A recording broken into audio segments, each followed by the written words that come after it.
2 years ago, every health system was running an AI pilot. And today they're still running AI pilots. So something has changed and something has not. The technology got dramatically better, but the deployment gap, the distance between what a board approves and what actually happens in the exam room, it's pretty much the same. So today I'm talking with Dr. Robert Pearl. He is the previous CEO of the Permanente Medical Group and co-CEO of Kaiser Permanente for 18 years. He ran one of the largest physician-led systems in the world, practicing surgery at the same time. And he's now at Stanford teaching the next generation of healthcare executives. And we're going to talk about his book, ChatGPT MD. So Robert's argument is simple and maybe a little uncomfortable to some of our listeners. AI isn't just a productivity tool. It's a power shift. And the way physicians and health systems are responding to it is going to determine whether patients benefit from it or get left out entirely. So let's get into it. So Robert, thank you so much for being here. Before we get into the substance, I'd love 30 seconds on what's keeping you busy right now. What are you watching most closely in AI? The main thing I'm watching is the move from AI being mainly an administrative tool or a cost reduction tool to one that can save hundreds of thousands of lives, provide access to all Americans, and make healthcare more affordable. I'll start with just one statistic. According to the CDC, if we could effectively control chronic diseases, we're talking about hypertension and diabetes, we can eliminate 30 to 50% of heart attacks, strokes, kidney failures, and cancers. Just have listeners imagine not just the improvements in health, but how much less healthcare would cost if we all avoided heart attacks, strokes, kidney failures, and cancers. I would love to avoid all of those. Absolutely. Well, you ran Kaiser through two very distinct eras of health AI. So give me kind of an honest before and after. What actually changed clinically between the first wave, that narrow AI, rules-based engines, et cetera, and what we're seeing now with more generative AI, agentic AI? And I don't want the press release. I want your real opinion. Well, again, for the listeners, let's just start with those two poles because they're completely different. We should never just talk about AI.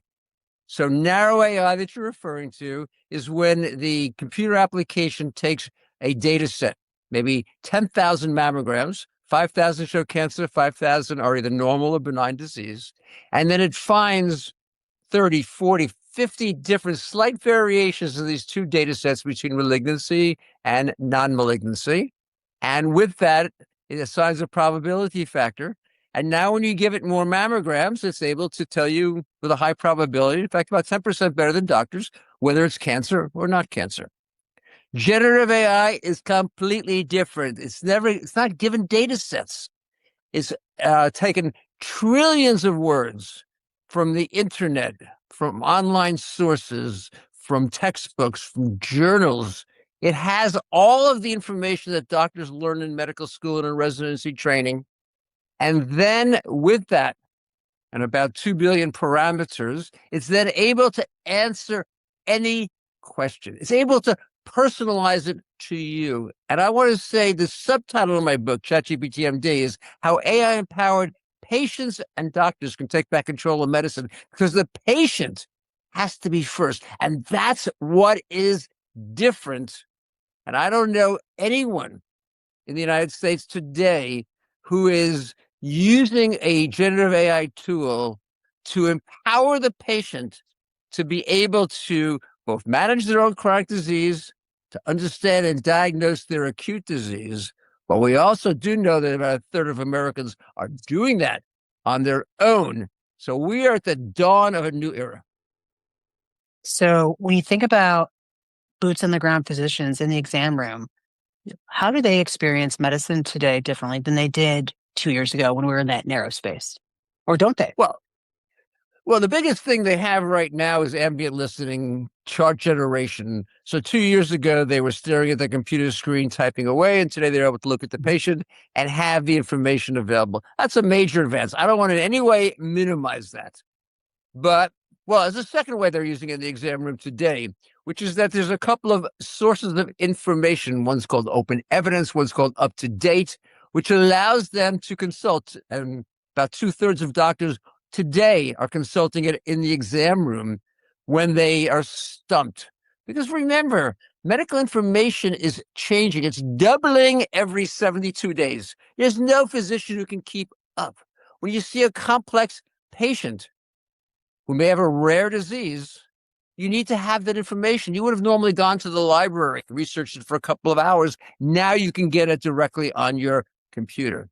But there's just a study that was published out of NYU that showed that people who use a large language model are able to get as much expertise as someone who has one of these more expensive and I saw curated that. Yeah. opportunities. And so I think that physicians are using it for their own information to expand their expertise. What they're not yet doing is teaching patients, and I don't mean personally, they can give them a link, they can give them a video, they can give them handouts about how to not only prompt a generative AI tool, but then ask the appropriate follow-up questions. And if we did that, now we could change the exam room from being a episodic calendar based. You have, let's say, hypertension. I give you a medication. I say, come back in 3 or 4 months. And what happens in between? I have no idea. And the last thing I want is 100 blood pressure readings coming for you Very to my true. office. I just can't manage that. But what I would like to know is, how are you doing? I'd like to have, let's just say, 3 readings a day. After a month, 100 readings. First and second derivative of the trend. You getting better? I don't need to see you. I don't have to bring you back for a check in 3 or 4 months. But if you're not getting better, I'd like to alter your medication to be able to get better control. And we know that hypertension is the leading cause of strokes. 40% of strokes happen out of hypertension. Imagine if we could now control that at home with a electronic blood pressure cuff. It's $25 at Costco. Now connected through Bluetooth into a generative AI application. With that, being able to let you know as the patient, how are you doing? I think that would be a massive advance in the practice of medicine. So it's interesting. In a previous episode, I was on with Amanda Brewitt, and we were talking all about patient experience. And we think about the hospitality aspects of healthcare. It's difficult because when margins are slim, it's the first thing to go. We actually talked about how we could have patients have proper prompting and then available resources as well. I know when I was younger, my mother had a giant blue book. And if anyone had something going on, it was the blue book. I'm the first doctor in my family. So when I became a doctor, I was basically competing against the blue book. These days, we joke that the other Dr. Matt, because again, I'm the only one except for my mother who thinks that she's just as smart with her Google and her agentic and all the other goodness. But all of our patients are doing that. I know that when I see my charity patients or when people are in their offices, we consistently have to help them understand the resources that they have seen, whether it's a TikTok or, up to date that someone printed out for them, and tell them, hey, you probably don't have a brain tumor. But so when we think about empowering the patients and using all the tools at our disposal, I love the idea of giving them proper prompting so they could look into it better. What would be a way to do that from an economic perspective to make it worth the medical system's while to build it out? I've found that patient engagement is usually paid for by hospitals and provider practices. And it's really just for their own benefit. It's for them to gain information and discrete data when you really look at it. What do you think? So let me start, and I really love that vision of your mom in the blue book. I know exactly the book you're talking You know about. the book, right? I know the book. But let's look at that, or let's look at a Google search. What does that give you? It gives you general information. It gives you information about every patient with hypertension. Doesn't tell you about yourself. Doesn't include information on your diet. It doesn't include information around the other diseases you might have. Doesn't have any information about your socioeconomic status, how much money you want to spend on food each week. It can't personalize that. To me, it's the difference between information and expertise. Now, generative AI gives you that. So we have to teach patients, how do you prompt it? How do you put your medical information into the system without exposing your privacy? How do you word that? You don't want to put your name in place. You don't want to say it's about me. You'd like to be able to say, let's assume there's a 35, 40-year-old woman with hypertension, newly diagnosed hypertension. And it's going to want to know if you ask the follow-up questions. Well, you're pregnant, because hypertension in Mhm. pregnancy, as you well know, is very different than hypertension not in pregnancy. It may very well want to know about other problems. It may want to ask you about taking blood pressure in both arms instead of one arm. There's a whole list of things that we would do, and the technology can allow you to do that. That's what you used to go to the doctor for at the Mhm. start of the problem. Now you, as the patient, the empowered patient, can do that. It's going to be particularly relevant in rural places and in socioeconomically challenged neighborhoods where maybe it's hard to get into a clinician. But I think it's going to be great for everyone, because, I mean, that's where I start today. Before I call a doctor about a problem that I might have, I always want to get my most expertise possible. That's a very different view. And as a doctor, culturally, that's contrary to how we were trained and how the practice of medicine has been for decades, if not centuries. So I know your book was called ChatGPT MD, and the MD is doing a lot of work in that title. When we think about patients using AI to almost practice medicine, and again, getting more resources for themselves, is that finally correcting an information asymmetry that physicians have created over the course of time? And who's Well, I benefiting think from that? it definitely is addressing that um, inequality between the clinician and the patient. But I don't blame clinicians for it. I mean, how are Mhm. patients going to know? I mean, sure, there were books out there, but that's a lot of reading and you don't have the background. I mean, remember the first days of medical school and you start hearing words and you have no idea what they mean. And ultimately, yeah, you spend 4 hours and 100 hours a week learning what those things Yeah. might be. But early on, after the book was published, I was on a podcast, and at the end of the podcast, we were done recording. The interviewer said to me, "Let me ask you a question, Dr. Pearl. You're a skier. You're a clinician. My husband fell 3 months ago. His arm was over his head. He slid about 100 feet, and his shoulder still hurts, and that arm doesn't work as well as the opposite side. What's going on?" And I said, I think I know what's going on, but why don't you do this? You said you'd never use a ChatGPT for any of the large language models. I keep talking about ChatGPT because I like GPT MD, but it's also true of Claude, and it's Of just as true course. of Gemini. That's probably true of a lot of the free models that are out there right now. I said, why don't you go there and put all the information into the system, see what it says. And then if you still have questions, call me back. 5 days later, she calls me back. She says, thank you so much. I put all the information in place, and it said he probably has a rotator cuff tear. What's the rotator cuff? It explained to her what the rotator cuff was. It said he probably needs an MRI. Why does he need an MRI? Well, it explained the fact that you could see the internal anatomy around it. And you should consult a orthopedic surgeon because he almost definitely needs a procedure done. Compare that to the Google search, the information you would have gotten. And she Mhm. said, I went to the doctor and he said, you probably have a rotator cuff tear. And I knew what the rotator cuff was. I didn't have to ask. I could now learn more about it. I need to get an MRI. I didn't have to question whether he was doing it because he wanted to upsell me. I knew I needed to get it done. And at the end of the procedure, he said, if you'd waited 3 more months, I probably could not have taken the tendon and reattached to the bone because the muscle would have shrunk. That is an empowered patient. I don't like to think about it as a competition with the doctor. Now you have a true patient partner. And I'm sure as a clinician, you would agree. You want to have the patient be your partner, not be detached from the healthcare Oh, problems they yes. might be having. Of course. An engaged patient is always much more reasonable to have that partnership with. You know, I'm very much on the positive side of technology and AI as tools with us to use with the appropriate use cases and controls. Um, but I know a lot of folks, especially in straight up medical delivery, are just very frightened of it. And a lot of physicians in particular are concerned that the AI second opinion is going to be full of liability and hallucinations. But I keep looking at those same studies you're looking at around AI error rates and physician diagnostic error rates. And the AI is getting really good. And Dr. Matt gets tired and Dr. Matt gets hangry. But you know who doesn't? AI.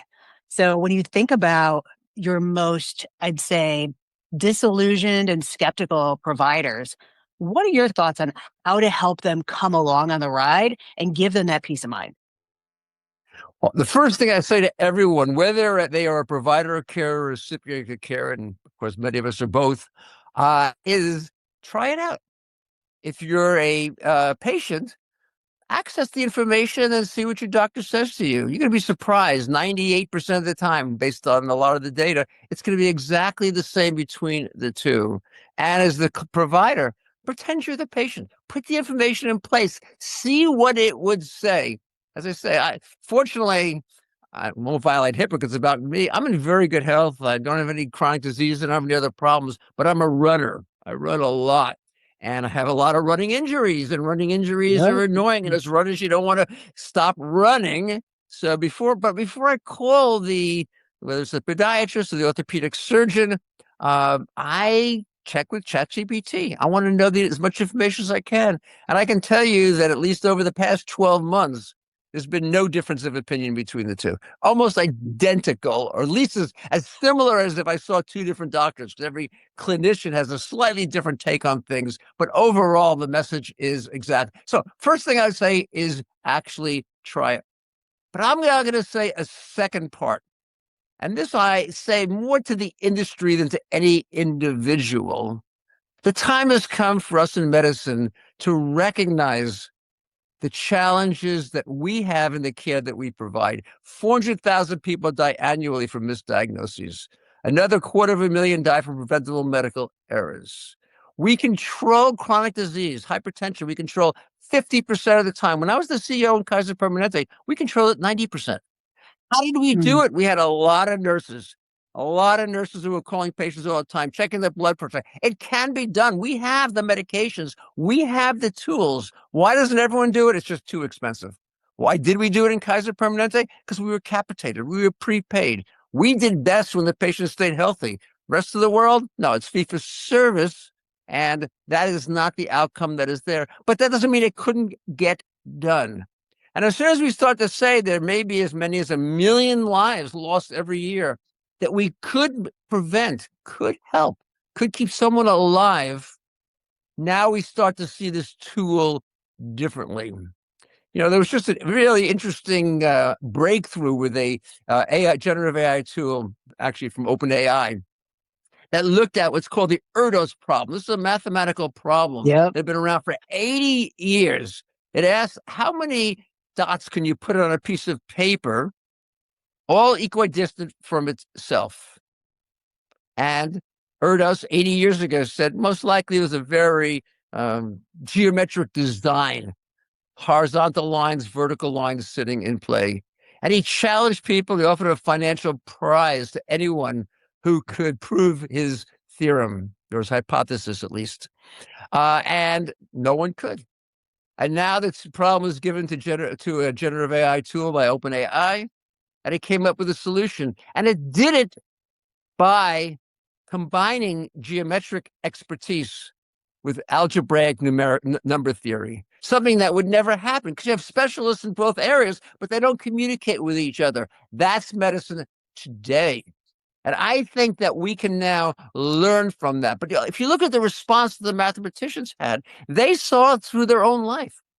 This was going to diminish status. This was going to create problems for them. They're going to lose some control. And that is true. And I think that's what we're going through in medicine today. That same type of reaction to it. It's a normal reaction that we all have. But what we fail to see, and what I encourage people to do, is to start with the patient and the problems. And when you start with the patient and the problems, you can start to see why a generative AI tool connected to wearable monitors and home monitors and patient input and a whole variety of other ways could improve outcomes for the patient. And then, as a result of that, we change the economic model of medicine, be able to reward clinicians equally well. I love what you said there because in my career, even though I'm a surgeon by training, I've really spent most of my time on the product development strategy side in the tech sector. And so what I see the most is The tech's the easy part. It really is. Like, I have zero concern about our technical ability to create X, Y, or Z. Easy. However, getting it adopted, commercializing it, making sure it actually is solving an urgent, pervasive problem, that's hard. And the first thing to go from a product perspective is actually talking to your customers. So what we end up having is amazing solutions that people are trying to shove into problems, as opposed to defining those problems right off the bat and saying, how can I solve this problem? What are the best ways to do it? And again, all of our agentic toolbox may be a great way to do that. But Yeah. everyone complains about the zombie fax machine, but it freaking works for other stuff, even though it's not particularly exciting, right? Yeah, you're absolutely right. I teach both the Stanford Medical School and the Stanford Business School. And the business school, so many of my students want to be entrepreneurs. And I tell them the truth. 90% of entrepreneurial companies fail. And I'm talking about 90% of great companies. They have great Absolutely. ideas. You define it exactly right, because technology alone doesn't do a whole lot. Sort of reminiscent of the days when you put sticky notes on a computer. It doesn't work unless people are willing to change the flow, how they do work. As long as you're going to keep seeing people in your office with hypertension every 3 to 4 months, nothing's going to change. As soon as you Nothing. start to say to the patient, this is the technology I want you to use, and I want you to let me know when the generative AI tool tells you that your hypertension is not improving, particularly if it's getting a little bit worse, so I can make a medication adjustment. But if not, I don't need to see you. Just let me know you're okay. You now have a totally different workflow. You've created a lot of time.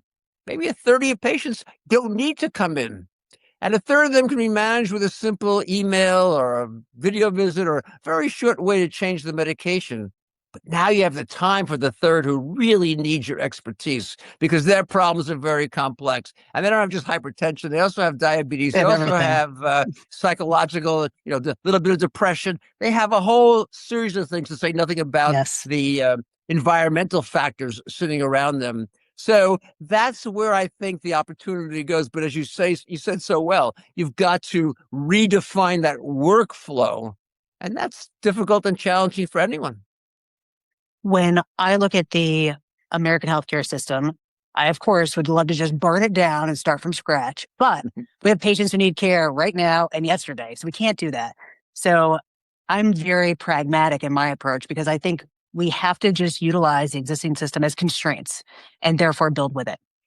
Two of the things I see really that are here are our rural health access issues and our aging population. And when you put them both together, these are the folks with the most chronic diseases. These are the folks that have the hardest time accessing care in lots of ways. With all of the, I'd say, sexiness of rural health right now, all the funding that's going towards it, I admit I have not seen great examples where that new funding has actually produced amazing outcomes. What are you seeing in this area? Am I missing something? My approach to problems is to really try to understand what's the fundamental challenge that's there. And I would separate the two groups that you provided. You said the rural areas and the more senior members of society, because I think they have the same challenging outcome, but the underlying driver is different. So what Agreed. happens in rural areas? The population is just too low. By definition, that's what a rural area is. And when you have a low population, first of all, you have a lot more driving because things are spread farther apart. And number two, you just don't have enough people that are there. So I think they have that fundamental challenge. What's the problem in the senior citizens? They got too many diseases. They have 3 and 4 different chronic diseases, and the model that we have today doesn't work. I think generative AI is going to be a solution for both of them, but it'll be applied differently. Yes. So if you ask me about the rural area first, what I would say in that arena is it can't be solved, because you're not going to get enough clinicians to go there. There's not enough patients to generate the revenue. And so you're going to need to use a tool to expand that network, to be Yep. able to provide a lot of care with virtual visits, telemedicine visits, When you deal with the patient with multiple chronic diseases, the answer is they just need a lot more care than we're able to afford to provide to them today under the reimbursement system that's there. So my solution overall is we have to change the incentives. We have to move to some form of capitation. When you move to capitation, it doesn't solve the problem, by the way, but it starts to align the incentives. So Agreed. now what's the first incentive? You can't capitate a single doctor. I mean, that's what some of the MIPS and the macro. No, it doesn't work. No. Or we capitate a group of clinicians. And that, by the way, is the biggest hurdle, because as clinicians joining together and being willing to accept the leadership structure goes against the culture that we were trained in medical school and in residency. But as soon as you do that, you start to be clear in the rural area. We're not going to solve this problem except by bringing in technology that's now going to allow us at very low cost, whether it's with nurses, PAs, MDs, it doesn't matter. We have to figure all of that out. And the answer is going to be a lot of that is actually going to be technological because, as you well know, as a technical expert, the first copy of the application you create is very expensive. Everything after Very that is almost expensive. free. It's Agreed. all free after that. So we can Theoretically, create yes. these applications to provide to people in rural areas. Maybe 30% of the care, they don't need to see a clinician. The technology can do it, assuming that the technology is able to acknowledge when it can't do it. And then that's when you need to bring in assistance. But you don't necessarily have to bring in the one doctor in the community. We have clinicians across the United States. We We do. can do that in ways that make more sense. We're just not going to do that in a fee-for-service world, because as soon as we do that, we lose income. And I say in ChatGPT MD, there are two things that will never be implemented in technology. Anything that slows doctors down, or at least they'll never embrace it. Or number two, anything that cuts into their income. And then Absolutely. it's not because doctors are a problem. That's everyone in this world does not want to have more roadblocks or less income coming in. But as soon as you have capitation, it accomplishes that. When you get to the, I'll call it the more senior citizens, the big challenge, the big opportunity is going to be controlling their chronic diseases. And Mhm. we do a terrible job of that today. So to the extent that we're now able to benefit, think about that. How much more money does a clinician get? No, not the same clinician, but the medical system get when they reverse obstructed coronary artery to the heart and unblock them in a way that prevents the heart attack versus preventing it in the first place. Far more expensive, $200,000 for something that we could probably have done with a combination of a $5 a month statin and an improved diet and exercise program. Now, people will say, wait a second, I tell the patients to do that, they don't do it. Well, yeah, but we don't give them the tools. We don't give them the way to be able to put that information into a generative AI application. Every Sunday night, my wife and I sit down. We say, what do you want to eat this weekend? We say, well, we went out a couple of events this Saturday night. We ate a little bit too much. Let's cut back on our calories. We put in the kind of food we want to have, what ethnicity in food. We put in information about anything about health. Again, we don't have it, but if we needed a low salt or a low cholesterol type of diet, we could put that in, and we can put in a price point. And then we not only get shopping lists, we get recipes for the entire week to accomplish that. We've now given the patient something they can use. My belief is patients want to get better. We just have made it difficult. We've just given them instructions without the tools. We need to give them the catalyst, if you want to think from a chemical standpoint, to make these things happen more easily. Again, I see generative AI tool being able to accomplish that.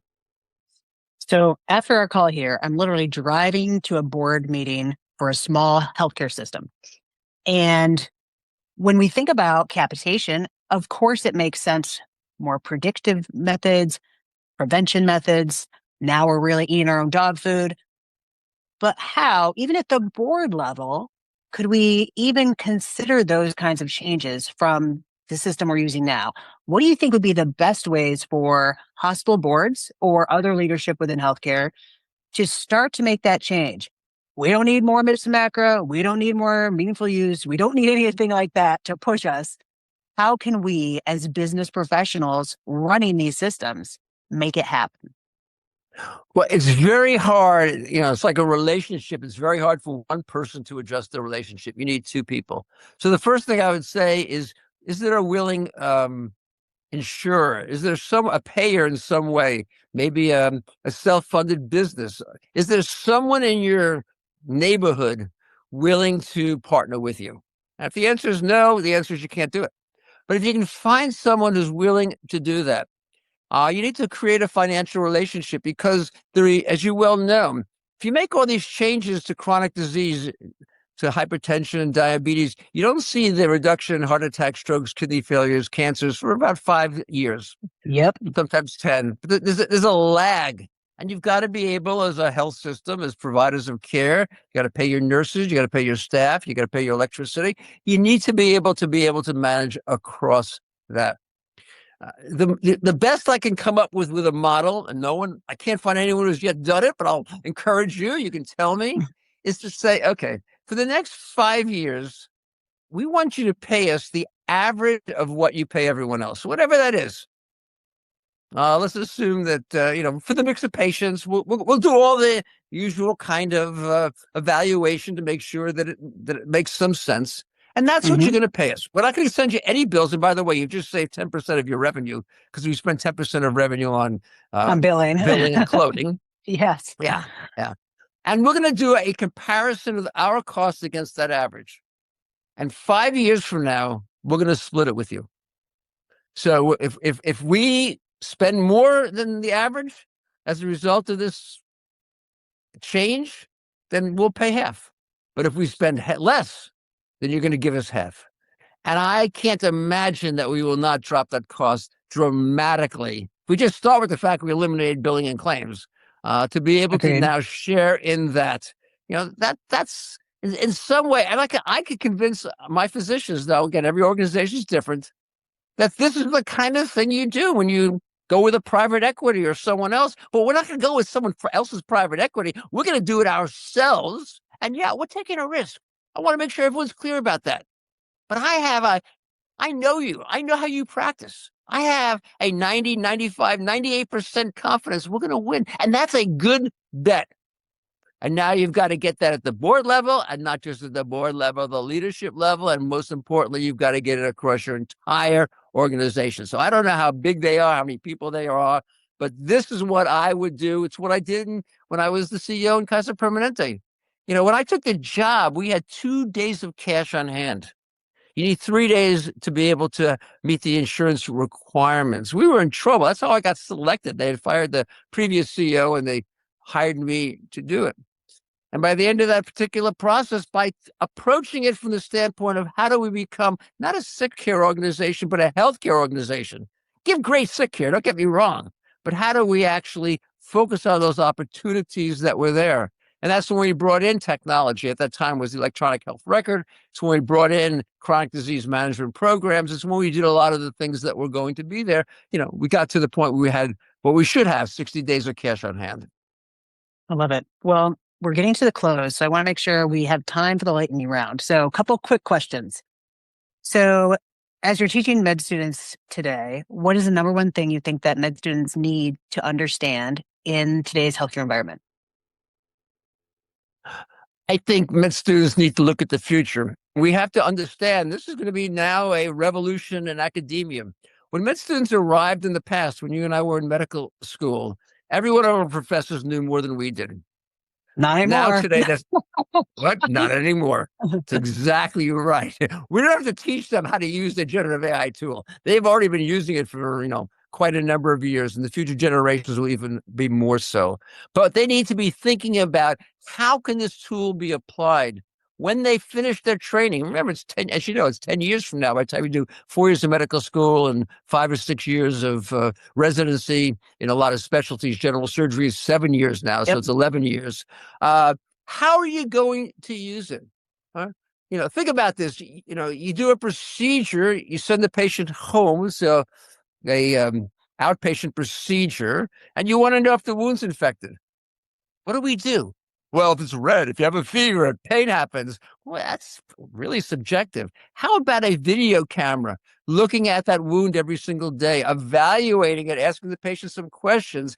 I think we could get a lot more accuracy so that you can see the people who have an infection 3 days. We say come back in a week. What's a week? Some infections are 3 days. How do we advance? I want you thinking, medical students, about how you're going to use this technology when you're finished. I'll warn you, your professors may not like it if you raise it now. So be a little quiet about it to protect yourself, but be thinking about that so that when you finish and you start your practice, you can organize it in the right ways. You can work with colleagues. You can create integration. You can do all these things. Yeah, the world's going to be different. I teach strategy at the business school. Strategy is about the future, maximizing your probability. To maximize the probability of being a great doctor 10 years from now, you better figure out how